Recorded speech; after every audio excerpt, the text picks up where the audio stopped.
I hear from your question that I somehow adapted and changed based on my encounter with Bob Monroe.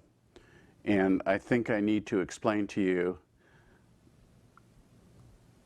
it's probably bigger than that. I mean, I grew up in this world. My mom talked to dead people. She used to practice levitating with her high school girlfriends. This was all very regular stuff to me. So when I found myself in the Army and opened this book by Puthoff and Targ saying this stuff about remote viewing, it was like, well, of course I do that. They call that remote viewing? Oh, I didn't understand that. So this is all old school. Yes, it's, you know, it's like, well, isn't that interesting? You have a name for this, you know, kind of a thing. Okay. So, and I have many, many experiences myself, many wonderful hemisync experiences myself. But your question is very interesting because Bob Monroe, who grew up as a boy, went to college, went to New York, became a successful businessman in New York, he probably didn't know consciously in his head he was going to change the world.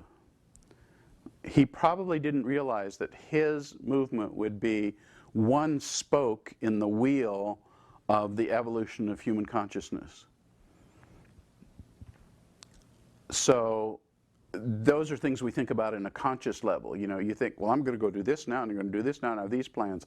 But there's probably a bigger scheme going on than we consciously realize from moment to moment.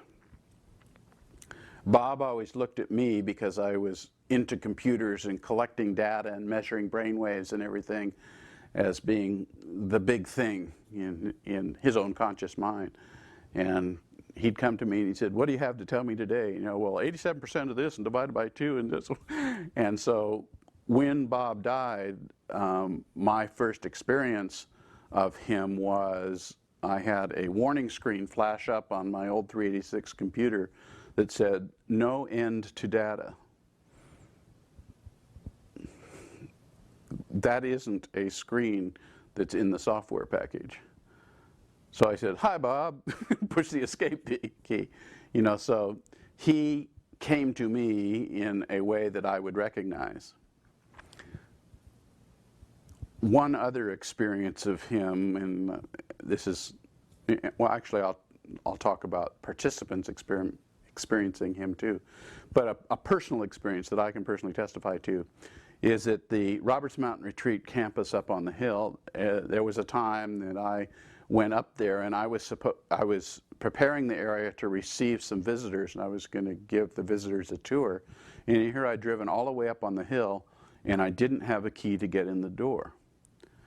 And Bob Monroe spoke to me in as clear a voice as listening to you, and said, the key is on the window sill.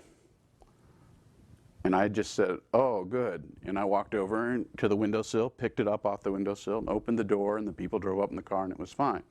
Now, I wasn't, you know, on my knees, oh my goodness, I just had this wonderful experience, oh, this is really spooky, you know, and everything. It was regular to me. It was ordinary. It was okay, you know. It wasn't any big deal. Other people have had experiences with Bob. People who come through our programs and who never met Bob. Bob died in '95. It's now 2008. People come through the programs, about 1,000 a year. And sometimes they'll come out of one of their experiences, and people are sitting in this room where I am right now, and they're sharing, well, during my experience, this happened, and I found myself, you know, walking along, and this happened, and so forth. And every now and then there's someone who comes down and said, well, I had an experience, but I don't understand it. And we say, well, tell us a little bit about it. He says, well, there was this man.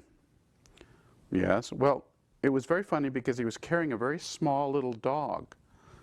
And Bob had a dog called Steamboat, which he just loved, and he was very close to this little dog called Steamboat. So we leaned forward and say, well, tell me more about this. What did this man say to you? You know, and we're expecting this proclamation of the knowledge of the universe. And he said, well, this guy said I should have fun. And we're like, okay, is there anybody else who would like to share? And that's Bob. I mean, in everything they did around here, and when he would talk to people, he'd say, this is supposed to be fun, learning all this stuff and discovering who you are. And so when we get a little message like that, it wasn't the proclamation and the ultimate secrets to the universe. It was just, as I'm saying those words, maybe that is the ultimate secret to the universe.